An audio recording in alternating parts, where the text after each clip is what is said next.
Hello students, स्वागत है आपका फ्यूचर क्लासेस प्रयागराज में। तो कल हमने पढ़ा था कि सीरीज कॉम्बिनेशन ऑफ रेजिस्टेंस, और आज हम पढ़ेंगे पैरेलल कॉम्बिनेशन ऑफ रेजिस्टेंस। कल हमने पढ़ा था कि श्रेणी क्रम में अगर रेजिस्टेंस प्रतिरोध कनेक्टेड हैं तो उनका जो इक्विवेलेंट रेजिस्टेंस होगा, समतुल्य प्रतिरोध होगा, वो क्या होगा। आज हम लोग पढ़ेंगे पैरेलल कॉम्बिनेशन, मतलब समांतर क्रम में अगर प्रतिरोध कनेक्टेड है तो उस कंडीशन में हमें जो हमारा टोटल जो रेजिस्टेंस होगा, प्रतिरोध होगा, वो क्या होगा। ठीक है, तो बने रहिएगा इस वीडियो में। ये वीडियो देखने के बाद आपका जो ये समांतर क्रम है, तो ये पैरेलल कॉम्बिनेशन, ये पूरे तरीके से क्लियर हो जाएगा।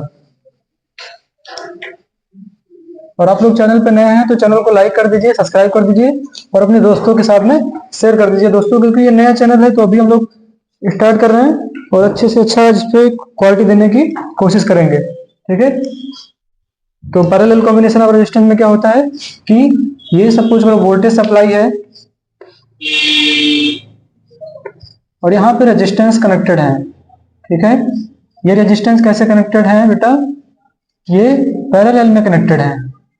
पैरेलल को बोलते हैं हिंदी में समांतर क्रम। ठीक है, मैं हिंदी और इंग्लिश दोनों लैंग्वेज का यूज कर रहा हूँ ताकि हिंदी वाले बच्चे भी समझ सकें और इंग्लिश वाले बच्चे भी समझ सकें। ठीक है, ये R1 है, ये R2 है, ये R3, ये रेजिस्टेंस हमारा R1, R2, R3 पैरेलल में कनेक्टेड है, समांतर क्रम में जुड़ा हुआ है। ठीक है, यहां से हम वोल्टेज सप्लाई देते हैं। ठीक है, ये पॉजिटिव, ये नेगेटिव, यहां से हमें हमारा क्या होगा, करंट फ्लो होगा। यहां से करंट फ्लो करेगा और करंट की डायरेक्शन ऐसे होगी। ठीक है, ये करंट I फ्लो होगी। ठीक है, इस वाले रेजिस्टेंस में करंट कितना जाएगा, ये R1 रेजिस्टेंस है तो R1 रेजिस्टेंस में जो करंट जाएगा वो I1 करंट जाएगा। ठीक है, सिमिलरली इसी तरह इसमें R2 में कितना जाएगा, R2 वाले रेजिस्टेंस में कितना करंट जाएगा, I2 जाएगा। ठीक है, और R3 वाले रेजिस्टेंस में कितना करंट जाएगा, I3 जाएगा। ठीक है दोस्तों, तो हमने कल पढ़ा था सीरीज कॉम्बिनेशन में कि सीरीज कॉम्बिनेशन में जो करंट होता है वो सारी ही ब्रांच में सेम होता है, और जो रेजिस्टेंस, जो वोल्टेज होता है, वोल्टेज हर एक रेजिस्टेंस के अक्रॉस डिफरेंट होता है। ठीक है, हमने ये पढ़ा था। तो इसमें क्या होता है, पैरेलल कॉम्बिनेशन में क्या होता है, समांतर क्रम में क्या होता है कि इसमें करंट क्या होती है, डिफरेंट होती है। सीरीज कॉम्बिनेशन में क्या था कि करंट सब में सेम थी पूरे सर्किट में, पर यहाँ पे देखो करंट, ये इसमें I1 जा रही है, इसमें I2 जा रही है, इसमें I3 जा रही है। ठीक है, बट यहाँ पे जो वोल्टेज सप्लाई है, वोल्टेज सप्लाई क्या है, सभी रेजिस्टेंस के क्रॉस ये वोल्टेज सेम रहेगा। जितना वोल्टेज यहाँ हम सप्लाई दे रहे हैं सभी के क्रॉस वोल्टेज सेम होगा। ठीक है, पैरेलल कॉम्बिनेशन में क्या होता है कि वोल्टेज सेम होता है। तो अब हम इसको, अब इस सर्किट का हम इक्विवेलेंट रेजिस्टेंस फाइंड करेंगे दोस्तों। ठीक है, तो इसको मैं मिटा देता हूँ, रेज कर देता हूँ, आप लोग स्क्रीनशॉट लेना है तो ले लीजिए। ठीक है, क्योंकि बोर्ड में जगह कम है तो मैं इसको रेज कर दे रहा हूँ। ठीक है, तो ठीक है दोस्तों, तो अब ये सर्किट मैं छोटा सा इधर बना देता हूं आपके समझने के लिए। ठीक है, यहाँ पे ताकि आप लोग समझ सकें। This is R1 resistance, this is R2 resistance and this is R3 resistance. Okay, R1, R2 and R3, this is voltage supply. यहां से वोल्टेज सप्लाई दे रहे हैं, यहां से करंट जा रही है बेटा, ये I1 जा रही है R1 रेजिस्टेंस में, ये I2 करंट जा रही है R2 रेजिस्टेंस में, और ये I3 करंट जा रही है R3 रेजिस्टेंस में। तो वोल्टेज सभी के समान, मतलब सभी रेजिस्टेंस के क्रॉस में वोल्टेज सेम है। ठीक है, तो टोटल करंट अगर हम फाइंड करेंगे, यहां से करंट कितनी जा रही है, I, तो टोटल करंट हम फाइंड करेंगे तो टोटल करंट कितना हो जाएगा, टोटल करंट हो जाएगा I इक्वल टू, ठीक है, I equal to I1 plus I2 plus I3। ठीक है, क्योंकि यहां से करंट कितना जा रहा है, यहां से I करंट जा रहा है, और ये जो I करंट जा रहा है, ये देखो 3 ब्रांच है ना, 3 ब्रांच है, एक पहला ब्रांच, दूसरा ब्रांच और तीसरा ब्रांच। करंट सभी में क्या हो रहा है, डिवाइड हो रहा है। इस वाले ब्रांच में कितना करंट जा रहा है, I1 जा रहा है, इसमें I2 जा रहा है, इसमें I3 जा रहा है। मतलब ये जो वोल्टेज सप्लाई है, इस वोल्टेज सप्लाई से I करंट यहां से निकला और I करंट यहां पहुंचा। ठीक है, तो आधा करंट I1 इसी करंट का भाग, आधा पार्ट इधर, इसे इधर डिवाइड हो गया और I2 इधर डिवाइड हो गई और I3 इधर डिवाइड हो गई, मतलब ये जो I करंट था ये 3 पार्ट में डिवाइड हो गया। तो इसलिए हम I इक्वल टू क्या लिखेंगे दोस्तों, I इक्वल टू लिखेंगे I1 I2 प्लस I3, ठीक है, I1 plus I2 plus I3, ठीक है। अब हम क्या करेंगे, ओम्स लॉ को फॉलो करेंगे। तो ओम्स लॉ क्या होता है बेटा, ओम्स लॉ होता है B इक्वल टू IR, ठीक है। बट हमें करंट यहाँ फाइंड करना है, तो करंट के लिए क्या करेंगे, हम I को इधर लेंगे, R को इधर भेज देंगे, तो B अपान R हो जाएगा, ठीक है। तो ये B अपान R हो गया, तो I की जगह पे क्या रखेंगे हम, B अपान R। I1 के प्लेस पे क्या होगा, B अपान R1 होगा, एंड B अपान R2 होगा, and B upon plus B upon R3, ठीक है। B अपान R1 प्लस B अपान R2 प्लस B अपान R3। अब हम लोग क्या देख रहे हैं यहाँ पे कि वोल्टेज सभी में कॉमन बनना है, तो हम क्या करेंगे बेटा, वोल्टेज को कॉमन ले लेंगे, ठीक है, वोल्टेज को कॉमन ले लेंगे। तो क्या बचेगा यहाँ पे, 1 upon R1 plus 1 upon R2 plus 1 upon R3, ठीक है, ठीक है, इतना तो समझ में आ रहा होगा। तो अब यहां से क्या होगा, वोल्टेज वोल्टेज कैंसिल हो जाएगा, ठीक है। तो क्या बचेगा, 1 upon R equal to 1 upon R1 plus 1 upon R2, ठीक है, प्लस 1 अपान R3, ठीक है। तो ये हमारा फार्मूला आ गया, ठीक है। इसी को बोलते हैं इक्विवेलेंट रेजिस्टेंस। पैरेलल कॉम्बिनेशन में जो इक्विवेलेंट रेजिस्टेंस आ गया, ये क्या आ गया, ठीक है, 1 upon R equal to 1 upon R1 plus 1 upon R2 plus 1 upon R3। Hindi में बोलेंगे इसको, ये तुल्य प्रतिरोध है, समांतर क्रम में जो तुल्य प्रतिरोध आया है, ये 1 upon R equal to 1 upon R1 plus 1 upon R2 plus 1 upon R3। तो ये जो क्वेश्चन है ये 3 मार्क्स का आता है एग्जाम में, 10th के बोर्ड के एग्जाम में। तो आप लोग इसको अगर ऐसे बना के प्रूव करेंगे तो एग्जामिनर आपको पूरा का पूरा 3 मार्क्स देगा, ठीक है। अब इसके बारे में कुछ और समझते हैं, इसके बाद हम लोग क्वेश्चन भी करेंगे इससे रिलेटेड। जैसे यहाँ पे 3 रेजिस्टेंस कनेक्टेड थे, 3 प्रतिरोध कनेक्टेड थे, तो इसका जो टोटल प्रतिरोध आया वो कितना आया, 1 upon R equal to 1 upon R1 plus 1 upon R2 plus 1 upon R3, ठीक है। लेकिन सपोज करो कि मान लो 100 रेजिस्टेंस, 100 रेजिस्टेंस, 200 रेजिस्टेंस, 1000 रेजिस्टेंस समांतर क्रम में कनेक्टेड है, ठीक है। जैसे हमारे वहां से पावर सप्लाई निकलती है, हमारे सब स्टेशन से, हमारे पावर स्टेशन से, तो बहुत सारे डिवाइसेस कनेक्टेड है रास्ते में, किसी के घर में पंखा लगा है, किसी घर में टीवी लगा है, ठीक है।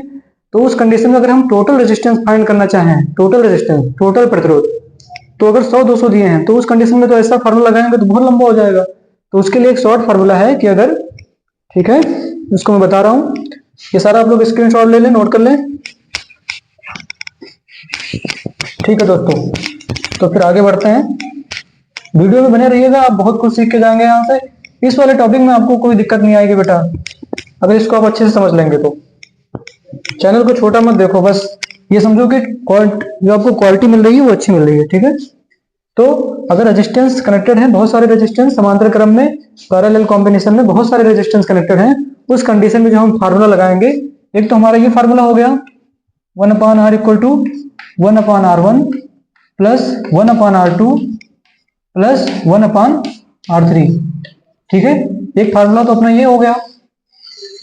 और सेकंड फार्मूला है, अगर n रेजिस्टेंस कनेक्टेड है, ठीक है, इफ n रेजिस्टेंस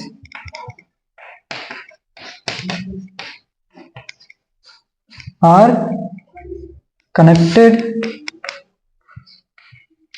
ठीक है, मैं लिख रहा हूं इंग्लिश में पर हिंदी में बोल रहा हूं, आप लोग समझ जाना। If n resistance R connected in parallel, ठीक है, ठीक है, समांतर क्रम में अगर बहुत सारे रेजिस्टेंस कनेक्टेड हैं, जन मतलब बहुत सारे रेजिस्टेंस, उस कंडीशन में अगर हम डायरेक्ट फाइंड करना चाहें तो उसका जो फार्मूला होगा R equivalent to R upon n होगा, ठीक है। जहां n क्या होगा, n होगा number of resistance, number of resistance मतलब कितने प्रतिरोध कनेक्टेड हैं। जैसे मैं एक क्वेश्चन भी करवा दे रहा हूं, ठीक है, ठीक है दोस्तों। तो ये सारी चीजें आपको समझ में आ गई होंगी कि इसका हम लोग कैसे इक्विवेलेंट निकालेंगे। समांतर क्रम में अगर रेजिस्टेंस कनेक्टेड है, पैरेलल में अगर कनेक्टेड है रेजिस्टेंस, तो हम इक्विवेलेंट रेजिस्टेंस कैसे फाइंड करेंगे, ठीक है। तो अब हम लोग इस पे एक दो क्वेश्चन बनाएंगे, जिससे ये फार्मूला हमारे दिमाग में पूरे तरीके से सेट हो जाए, और जब भी एग्जाम में क्वेश्चन आए तो उसको हम जल्दी से जल्दी सॉल्व कर सकें, ठीक है, ठीक है दोस्तों। तो अब हम लोग इस पे क्वेश्चन करेंगे, 2-3 क्वेश्चन।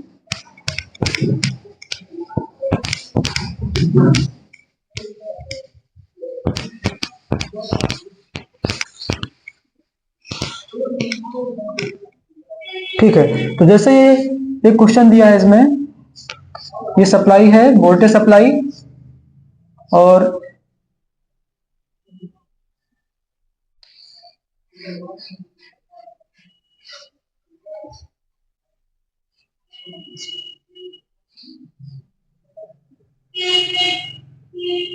ठीक है, तो ये यहां से मैंने 3 रेजिस्टेंस को कनेक्ट कर दिया, 3 प्रतिरोध को यहां पे कनेक्ट कर दिया मैंने, और ये 5 ओम का है।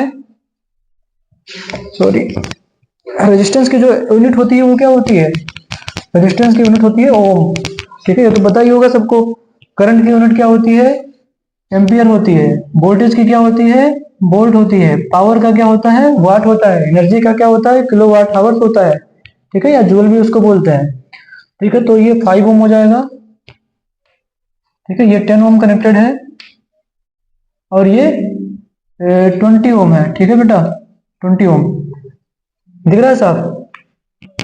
थोड़ा दिक्कत होगा यहाँ पे तो समझ लेना, ये 20 ओम है। ठीक है, मैं बोल दे रहा हूँ 20 ओम है। ठीक है, तो अभी ये 5 ओम, 10 ओम और 20 ओम, 5 ओम, 10 ओम, 20 ओम रेजिस्टेंस जो है कनेक्टेड है पैरेलल में, समांतर क्रम में। हमें टोटल रेजिस्टेंस फाइंड करना है, तो हम कौन सा फार्मूला यूज करेंगे? हम समांतर क्रम वाला फार्मूला यूज करेंगे, जो पैरेलल कॉम्बिनेशन होता है। 1/r equal to 1/r1 plus 1/r2 plus 1/r3। ठीक है, तो 1/r1, r1 की वैल्यू क्या है? 5, तो 1/r इक्वल टू r1 की वैल्यू क्या है? 5 है, तो 1/5 प्लस प्लस दोस्तों क्या हो जाएगा?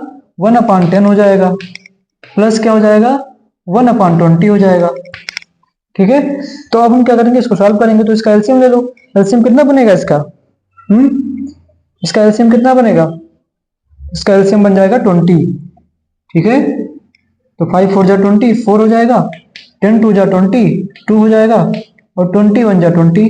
ठीक है, तो यहाँ पे 1 हो जाएगा, तो 4 2 6 1 7/20। ठीक है, 7/20 ओम आएगा। ठीक है, पर ये सही आंसर नहीं है अभी। ठीक है, इसको हम लोग क्या करेंगे? ये जो 7/20 ओम आया है, इसको मिटा देता हूं मैं। तो यहाँ पे क्या आ गया? 1/r इक्वल टू 7/20 ओम। ठीक है, लेकिन हमें r की वैल्यू फाइंड करना है, तो ये 1/r में है, तो इसको हम क्या करेंगे? इसको हम ऊपर ले जाएंगे, तो ये क्या होगा? ये भी पलट जाएगा। ठीक है, तो 20 कितना हो जाएगा? 7 ओम। ठीक है, ये हमारा करेक्ट आंसर होगा, 20/7 ओम रेजिस्टेंस। ठीक है दोस्तों, ये तो मैंने पहले फार्मूले में बता दिया क्वेश्चन। अब जो सेकंड वाला फार्मूला मैंने बताया था कि अगर बहुत सारे रेजिस्टेंस कनेक्टेड हैं पैरेलल में, तो उस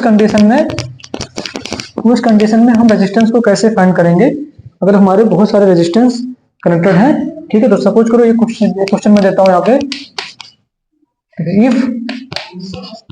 if 100 resistance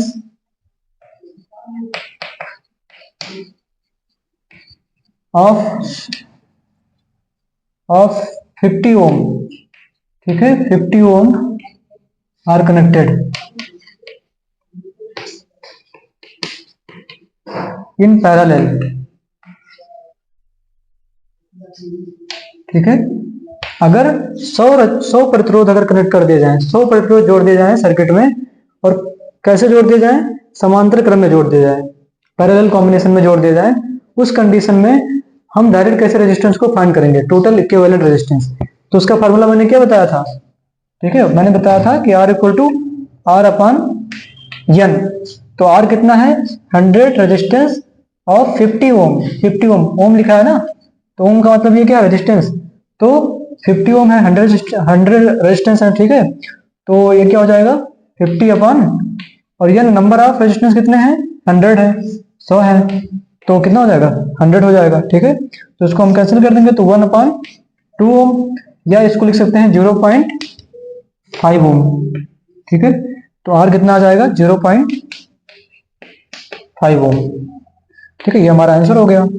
ठीक है, अब दोस्तों हम पूरा समरी करेंगे एक बार, जो हमने कल पढ़ा था और आज पढ़ा है, तो उसमें देखेंगे क्या डिफरेंस है और इसको कैसे हम लोग मेमोराइज करेंगे, कैसे याद रखेंगे इन चीजों को। ठीक है, तो एक बार मैं समरी बता देता हूँ लास्ट में कि दोनों में क्या डिफरेंस है, सीरीज कॉम्बिनेशन में और पैरेलल कॉम्बिनेशन में क्या डिफरेंस है। ठीक है, तो ये है सीरीज कॉम्बिनेशन जो हमने कल पढ़ा था, सीरीज कॉम्बिनेशन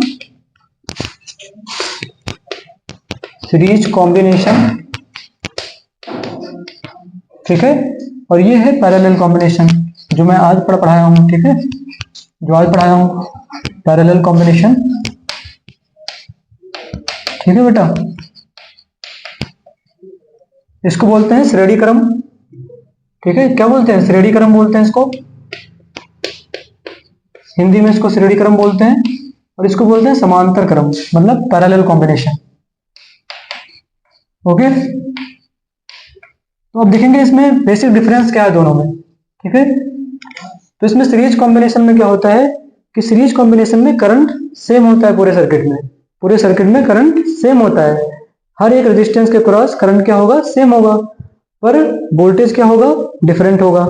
ठीक है, जैसे रेजिस्टेंस सीरीज में कैसे बना था, ऐसे बना था 1/R1 1/R2 R1 R2 R3। ठीक है, और इसमें करंट कितनी जा रही थी, आई जा रही थी, तो ये करंट सब में क्या थी, सेम थी। ठीक है, तो इसमें क्या होगा, सीरीज कॉम्बिनेशन में करंट क्या होगा, सेम होगा, करंट सेम होगा। ठीक है, वोल्टेज क्या होगा, डिफरेंट होगा, वोल्टेज डिफरेंट होगा, every resistance across the every resistance voltage will be different. ठीक है, हर एक रेजिस्टेंस के क्रॉस में वोल्टेज डिफरेंट होगा। इसमें ड्रॉबैक क्या था, तो इसका ड्रॉबैक ये था कि अगर सर्किट कहीं ब्रेक हो गया बीच में तो पूरा का पूरा सप्लाई क्या हो जाएगा, ऑफ हो जाएगा, जितने भी डिवाइसेस जितने भी अप्लायंसेस कनेक्टेड हैं सिस्टम में सारे के सारे क्या हो जाएंगे, ऑफ हो जाएंगे सीरीज कॉम्बिनेशन में। ठीक है, तो इसको आप लोग नोट कर लेना। ठीक है, बता दिया हूं। और समांतर क्रम में क्या होगा, समांतर क्रम में वोल्टेज जो है वो सेम होगा, वोल्टेज सेम होगा across every resistance, but current क्या होगा, करंट होगा डिफरेंट होगा ना समांतर क्रम में, क्योंकि अलग अलग ब्रांचेस हैं, तो अलग अलग ब्रांचेस में जो हमारी करंट आई जा रही थी वो क्या हो रही थी, बढ़ रही थी ना, ऐसे बनाया था सर्किट। ठीक है, ऐसे बनाया था सर्किट, है ना, तो उसमें क्या थी, जो करंट आई जा रही थी वो करंट क्या थी, डिवाइड हो रही थी, I1 I2 ऐसे करके डिवाइड हो रही थी ना, तो इसमें करंट क्या है, डिफरेंट है, पर वोल्टेज क्या था, वोल्टेज सभी के क्रॉस जितने भी रेजिस्टेंस थे सभी के क्रॉस वोल्टेज क्या था, सेम था। ठीक है, तो ये जो बेसिक चीजें हैं दोनों में, इस चीज को आप लोग याद रखना।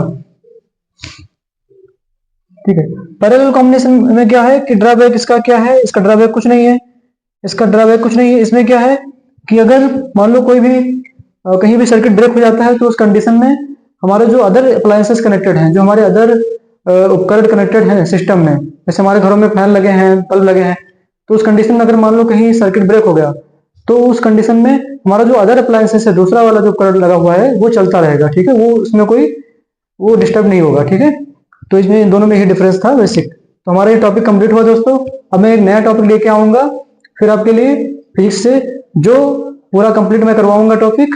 तो आप लोग इस चैनल को लाइक कर देना, सब्सक्राइब कर देना, ताकि जैसे मैं वीडियो डालूं आप लोगों को नोटिफिकेशन मिलता रहे। ठीक है दोस्तों, धन्यवाद, थैंक यू।